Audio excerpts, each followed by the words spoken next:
Hello दोस्तों। आज मैं आपके सामने एक और छोटा सा वीडियो लेकर आया हूं, जिसमें हम एलटी साइंस के पेपर 2015 का सॉल्यूशन करेंगे। और इसमें हम मेनली क्वेश्चन लेंगे केमिस्ट्री सब्जेक्ट के। मैं और सब्जेक्ट का उतना नहीं, मैं केमिस्ट्री सब्जेक्ट के क्वेश्चन को डिस्कस करूंगा। आप लोगों को अच्छा लगे तो इसको शेयर जरूर करना। नाउ द फर्स्ट क्वेश्चन कि निम्न में से सही संबंध है, निम्न में से सही संबंध है क्या होगा? Delta H equal to P delta V equal to delta V, या कौन सा इसमें से सही होगा? अब आप लोगों को पता होगा कि जब हम एंथैल्पी और डेल्टा यू में रिलेशनशिप भी देखते हैं, तो डेल्टा एच इक्वल टू जो होता है delta U plus P delta we होता है। अब क्या ये जो होता है ये करेक्ट रिलेशनशिप है? अब डेल्टा एच तो है, मगर डेल्टा वी दो टाइम्स आ गया, तो इसका मतलब ये गलत है। ठीक है। दूसरा चीज आपको पता है कि हम जब इसी रूल को मैं आगे क्यों बढ़ाता हूँ, गैस इक्वेशन होती है PV equal to NRT. PV equal to क्या होती है? एनआरटी। अब मैं इसका टोटल डिफरेंशिएशन करूंगा तो आ जाएगा P delta V plus V delta P is equal to delta N R T. यहाँ पे हमने क्या ले रखा है? आर और टी को कांस्टेंट है। R and T are constant, constant. अब क्या होता है कि जब प्रेशर को हम क्या ले लें? कांस्टेंट ले लें। इफ प्रेशर कांस्टेंट होगा तो उसका चेंज इन प्रेशर क्या आ जाएगा? डेल्टा पी भी जीरो आएगा फिर। तो आपका P delta V equal to कितना हो जाएगा? डेल्टा एन आर टी हो जाएगा।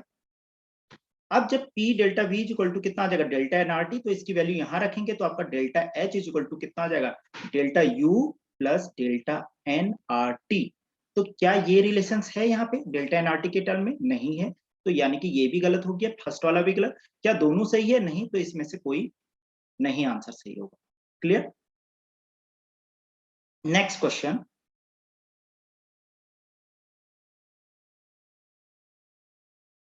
नेक्स्ट है 0.1 m NH3 के जलीय विलयन की पीएच है, केबी की वैल्यू यहाँ पे दे रखी है। अब यहाँ पे आपने क्या करना है कि simple pOH is equal to 1/2, क्या फॉर्मूला होता है? P K B minus log C value होती है, एक फॉर्मूला होता है। अब आपको तो निकालना है पीएच। चलो पहले देखते हैं, पहले पीओएच निकालेंगे। क्यों निकालेंगे? क्योंकि पी NH3 क्या है? एक बेस है। ठीक है ना। ये इसका डायरेक्ट फॉर्मूले के थ्रू है। मान लीजिए पहले मैं इसके इस थ्रू बताऊंगा, फिर उसके बाद जनरल मान लीजिए आपको फॉर्मूला याद नहीं है तो कैसे करना है। तो यहां से पीओएच कितना आ जाएगा आपका? 1/2 पीकेबी। अब पीकेबी कितना हो जाएगा? केबी। अब देखिए इधर देखिए, केबी इज इक्वल टू कितना दे रखा है? 1.8 इंटू 10⁻⁻5। तो पीकेबी कितना हो जाएगा? ये हो जाएगा माइनस लॉग ऑफ केबी। और इसको सॉल्व करेंगे, माइनस लॉग 1.8 इंटू 10⁻⁻5। आप इसको सॉल्व करेंगे तो आपका जो आंसर निकलेगा वो निकलेगा 4.74। 4.74। तो पीकेबी की वैल्यू आपने निकाल दी 4.74। माइनस लॉग सी का मतलब होता है कंसंट्रेशन। तो यहाँ पे कितना हो गया? लॉग सी का मतलब ये 10 बेस होता है, आपको याद रखना होगा। सी का मतलब 0.1, 0.1 का मतलब 10⁻⁻1। और इसको सॉल्व करेंगे तो P O H is equal to 1/2 into ये कितना आ जाएगा? सॉल्व करेंगे तो 1 आ जाएगा, इसका 5 हो जाएगा, ये 5.74। तो आपका पीओएच कितना आ जाएगा टोटल? ये आ जाएगा आपका 2.87। 2 दूनी 4, 2.87। अब हमको निकालना है पीएच। तो pH plus pOH equal to होता है 14। तो आपका पीएच कितना आ जाएगा? 14 माइनस पीओएच, तो इक्वल टू 14 माइनस 2.87। इसको कैलकुलेट करोगे तो आएगा 11.13। तो आपका आंसर क्या होगा? Correct, A correct.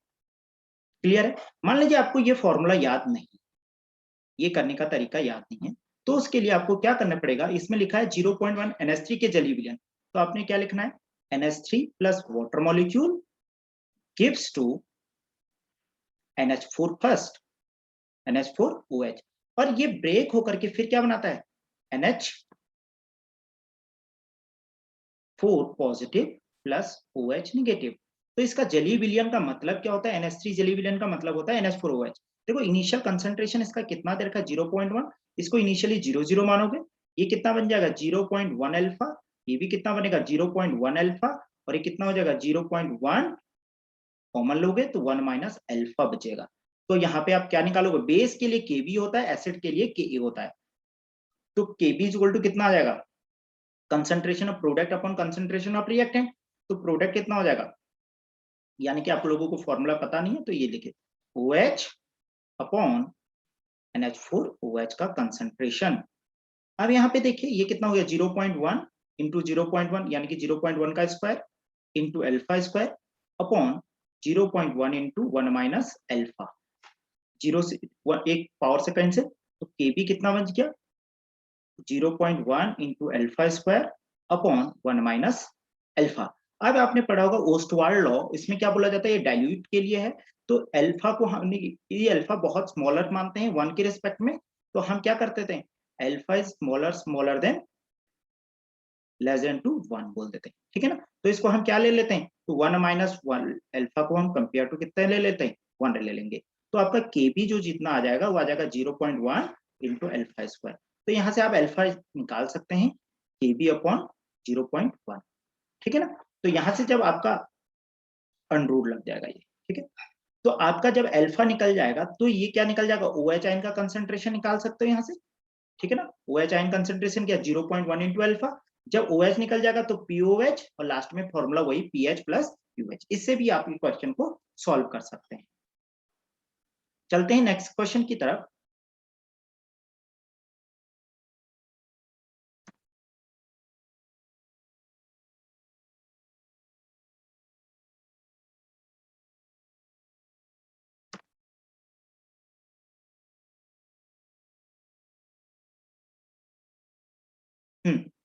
नेक्स्ट है कैप्रोलैक्टम का आणविक सूत्र क्या है। फर्स्ट कि ये कैप्रोलैक्टम बनता कैसे है और ये इसका फॉर्मूला आप कैसे याद रखेंगे। देखो आपने क्लास 12th की बुक पढ़ेंगे तो उसमें है क्लोरोफॉर्म, क्लोरोफॉर्म का फॉर्मूला होता है CFCl3, कि जब HNO3 के साथ रिएक्शन होती है तब आपका क्या बनता है क्लोरोपिक्रिन बनता है, क्लोरोपिक्रिन बनता है। अब ये इसका फॉर्मूला कैसे आप ड्राइव करेंगे, आपको रिएक्शन याद, तो आप क्लोरोफॉर्म को इस तरीके से लिख सकते हैं CFCl3 Cl Cl and Cl और प्लस HNO3 को आप कैसे लिख सकते हैं OH एंड NO2। तो यहाँ पे क्या होता है H2O वाटर मॉलिक्यूल यहाँ से बाहर निकल जाएगा, तो आपका क्या बच जाएगा Cl3 बच जाएगा, C बच जाएगा और NO2 बन जाएगा। तो आपका आंसर क्या हो जाएगा CCl3NO2, यानी कि आंसर आपका क्या हो गया डी आंसर हो गया। नेक्स्ट क्वेश्चन की बात करते हैं।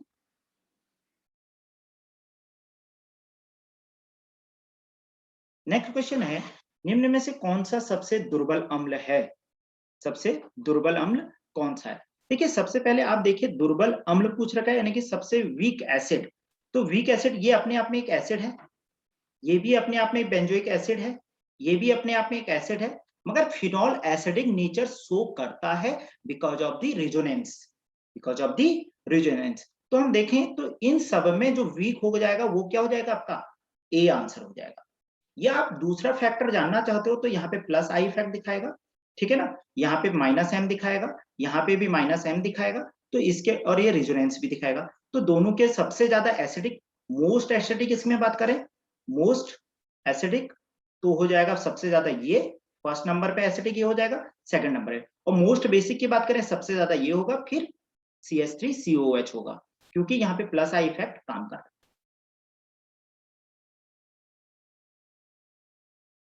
नेक्स्ट है टॉलेंस अभिक्रमक सक्रिय आयन है। अब जैसा टॉलेंस रिएजेंट के बारे में बात कर लेते हैं, टॉलेंस रिएजेंट है क्या चीज।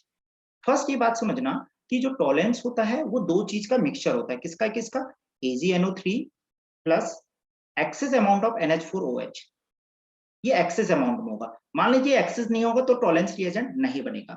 जब ये दोनों आपस में रिएक्शन करते हैं तब हमारा टॉलेंस रिएजेंट बनता है, और टॉलेंस रिएजेंट का फॉर्मूला क्या हो जाएगा AgNH3 whole twice positive charge, या कहीं पे इसको पॉजिटिव एंड OH निगेटिव लिखा होगा, आप यहाँ पे पॉजिटिव करेंगे, ठीक है ना। इस क्वेश्चन में देखिए यहाँ पे थोड़ा सा गड़बड़ है, ये पॉजिटिव था यहाँ पे, ठीक है ना, ये पॉजिटिव था, मेरे से गलती हो गई। ओके, तो आपका आंसर क्या हो जाएगा ये हो जाएगा। अब मैं थोड़ा सा और चीज बता दे रहा हूँ, एक होता है फैलिंग, एक होता है फैलिंग रिएजेंट। फैलिंग रिएजेंट क्या होता है, फैलिंग रिएजेंट होता है कि एल्कलाइन सॉल्यूशन, ये भी दो चीज का मिक्सचर होता है, एल्कलाइन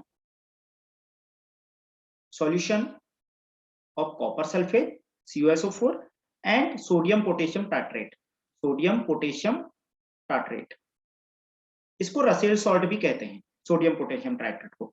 अब इन दोनों के मिक्सचर से आपका जो आयन बनता है वो बनता है कॉपर ऑक्साइड CO2O, और ये रेड कलर का होता है, याद रखना। और यहाँ पे जब ये रिएक्शन करके लास्ट में इसका यूज क्या होता है, अब थोड़ा सा इसकी बात करें तो इसका पहले तो आंसर ये है, अब थोड़ा सा बात कर लेता हूं मैं कि इसका यूज क्या है, कौन इन दोनों में से स्ट्रॉन्ग है। देखो जो टॉलेंस एंड टॉलेंस रिएजेंट होता है ये ऑक्सीडाइजिंग एजेंट होता है, ऑक्सीडाइजिंग एजेंट होता है। इसका काम क्या होता है, ये एल्डिहाइड को कन्वर्ट करता है, एल्डिहाइड को कन्वर्ट करता है एसिड में, ठीक है, या कहीं कहीं पे आपको आयन में भी हो जाएगा, ठीक है ना। तो इसको जनरली क्या करता है, एल्डिहाइड को एसिड में चेंज करता है। और जो मैंने फेलिंग बताया था, फेलिंग रिएजेंट, फेलिंग एजेंट था, उसका भी काम क्या है, वो भी एल्डिहाइड को चेंज करता है एसिड में। अब इन दोनों में स्ट्रॉन्गेस्ट कौन है, कभी ये क्वेश्चन आ जाए तो हमेशा याद रखना कि जो टॉलेंस रिएजेंट होता है, टॉलेंस होता है, टॉलेंस ये स्ट्रॉन्गर होता है देन दैट ऑफ फेलिंग का। ऐसा क्यों बोल रहे हैं, क्योंकि मान लीजिए कोई आपके पास एरोमेटिक एल्डिहाइड हो जाए, एरोमेटिक एल्डिहाइड, और इन दोनों में मैं रिएक्शन कराऊं, एक बार टॉलेंस डालूं और एक बार फेलिंग डालूं, तो इसका कोई भी इंपैक्ट फेलिंग पे नहीं आएगा, बस वो क्या करेगा, जो टॉलेंस होगा टॉलेंस वाले पे ये रिएक्शन शो करेगा, ठीक है ना।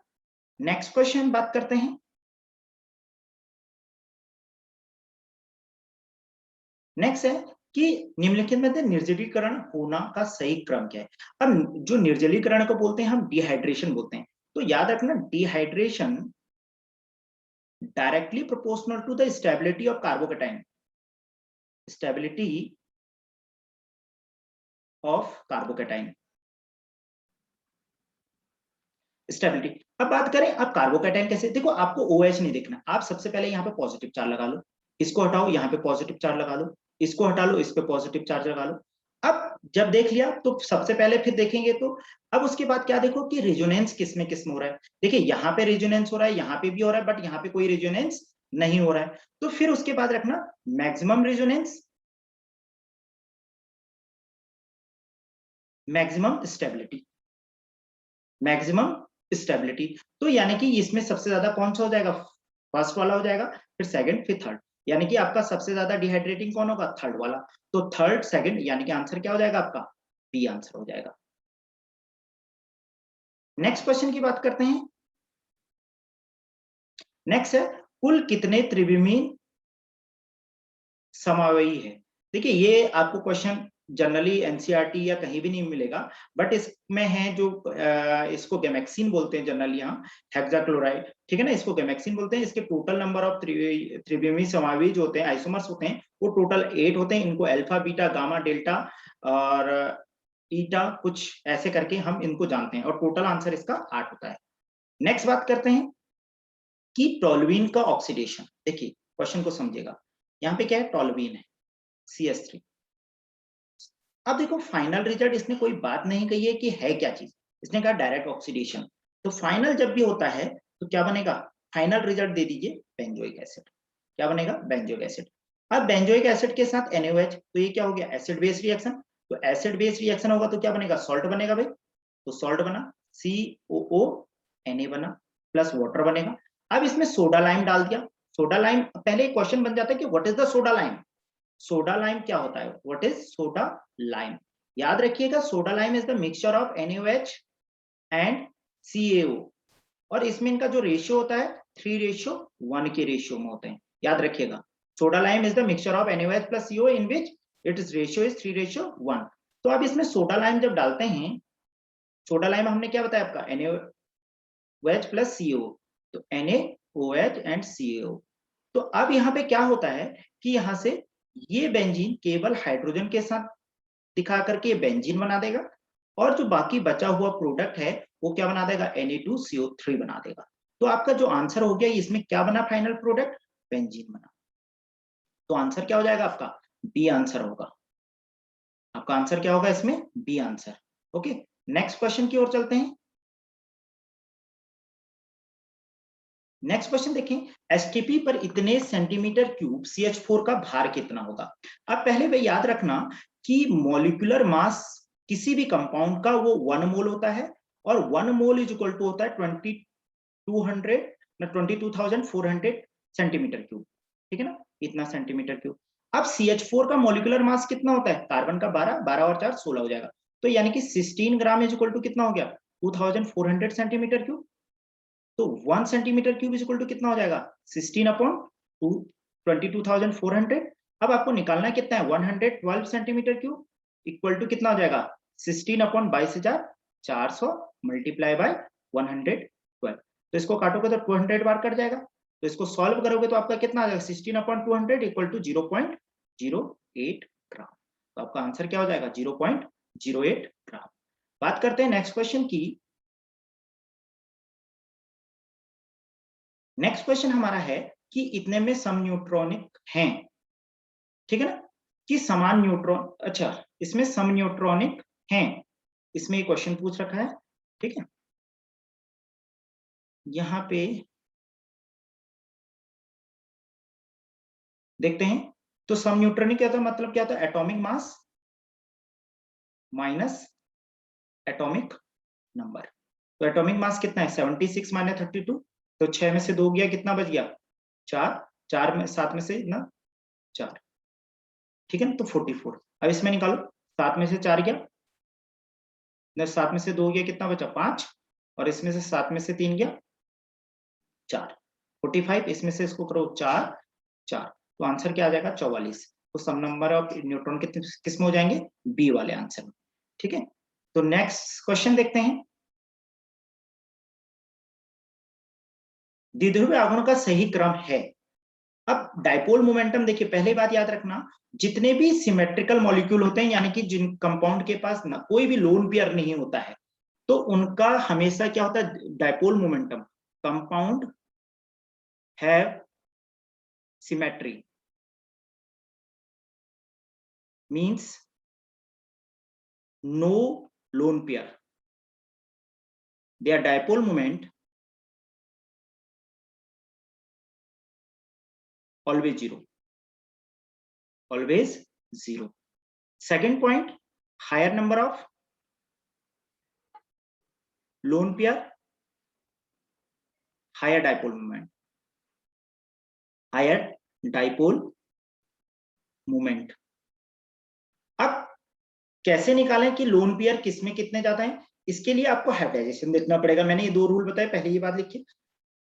अब इसका हाइब्रिडाइजेशन क्या होगा, CH4 का सबको पता होगा sp3 होता है, NF3 का कैसे निकालेंगे, देखो नाइट्रोजन के लास्ट सेल में 5 इलेक्ट्रॉन, फ्लोरीन के लास्ट सेल में 7 इंटू 3, तो 7 3 21 5 26, ठीक है। जब भी इस तरीके से तो डिवाइडेड बाय 8 करते हैं, मोर देन 8 इलेक्ट्रॉन होंगे तो 8 से डिवाइड, अदरवाइज 8 तक इलेक्ट्रॉन होंगे तो 2 से डिवाइड करते हैं। तो डिवाइड किया 3 बार 8 3 24, तो बचा कितना 2, इसको फिर से 2 से दिखेंगे, तो 2 एकम 2, तो टोटल आंसर आपका 4, 4 का मतलब होता है sp3, हमेशा याद रखिएगा। तो इसका भी sp3 आया, इसका भी sp3 आएगा, इसका भी sp3 आएगा, मगर इसमें अब लोन पेयर देखिए, इसमें 4 bond pair, lone pair 0, lone pair की बात करते हैं, इसमें लोन पेयर 0, इसमें लोन पेयर 1, इसमें लोन पेयर 2, इसमें लोन पेयर 1। अब यहां से समझ में आया कि H2O का डाइपोल मोमेंटम सबसे ज्यादा होगा, क्योंकि इसमें लोन पेयर कितने हैं, 2। तो अब आंसर में देखो सबसे ज्यादा किसके हैं, H2O के, तो आंसर क्या हो गया आपका टी, ठीक है ना। और दूसरी बात हमेशा याद रखना NH3 और NF3 में, कि NH3 का डाइपोल मोमेंटम ज्यादा होता है NF3 से। इसके पीछे क्या रीजन है, आपने क्लास 11 आप लोग प्रिपेयर तो कर ही रहे हैं, तो आप लोगों ने पढ़ा होगा कि NF3 का जब हम स्ट्रक्चर देखते हैं तो इस तरीके से आएगा इसमें, और NH3 का जब देखेंगे तो इस तरीके से होगा। तो यहाँ पे क्या हो रहा है, ये 3 के 3 हाइड्रोजन है, और नाइट्रोजन की इलेक्ट्रोनिगेटिविटी क्या होती है, इनका एरो किस टाइप को जाएगा, नाइट्रोजन की साइड को, तो टोटल मैग्नीट्यूड किस साइड की होगी, लोन पेयर की ओर। अब यहाँ पे देखिएगा इन दोनों में किसकी तरफ जाएगा एरो, हायर इलेक्ट्रोनिगेटिविटी फ्लोरीन के, तो फ्लोरीन की ओर, बट ये लोन पेयर बाहर की ओर। अब देखो दोनों अपोजिट हैं, फ्लोरीन अपनी तरफ को इलेक्ट्रॉन खींच रहा है, नाइट्रोजन का लोन पेयर बाहर, तो इसका डाइपोल मोमेंटम क्या हो जाएगा, कम हो जाएगा। तो आपका ऑप्शन क्या रहेगा, तो हमेशा याद रखिएगा NH3 का डाइपोल मोमेंटम ज्यादा होता है NF3। नेक्स्ट क्वेश्चन की ओर बढ़ते हैं, SO2 और O2 में विसरण दर का अनुपात क्या होता है? देखो विसरण दर के लिए हम रेट के लिए जब दिखाते हैं तो R1/R2 इज इक्वल टू, हमेशा याद रखिएगा फॉर्मूला होता है √M2/M1। M2 क्या है, M1 क्या है, ये मॉलिक्यूलर मास है। S का कितना होता है 32, 16 दूनी 32, तो टोटल कितना हो गया 64 हो गया आपका। टोटल कितना हो गया 64 हो गया।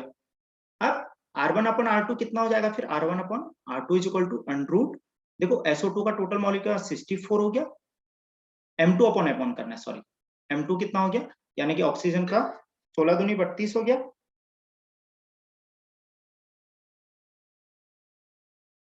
16 दूनी 32 और M1 का कितना हो जाएगा 64, तो 32 दूनी 64, यानी कि कितना आ जाएगा 1/2। तो आपका आंसर कौन सा हो गया, सी आंसर करेक्ट।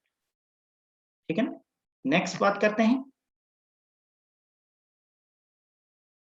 एक तार में इतनी धारा बह रही है, 1.36 सेकंड में कितने कूलॉम प्रवाहित होंगे?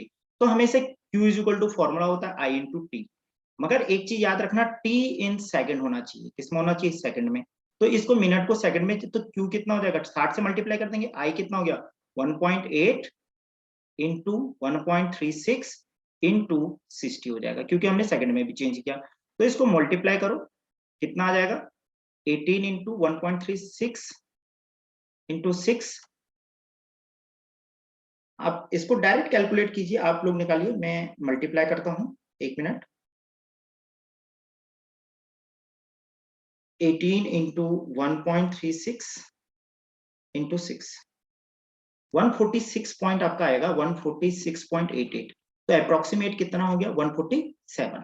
तो आंसर कितना हो जाएगा 2, नहीं सॉरी 147, सॉरी 147। तो आपका आंसर क्या हो जाएगा 147 कूलॉम। नेक्स्ट क्वेश्चन की बात करते हैं। निम्नलिखित में से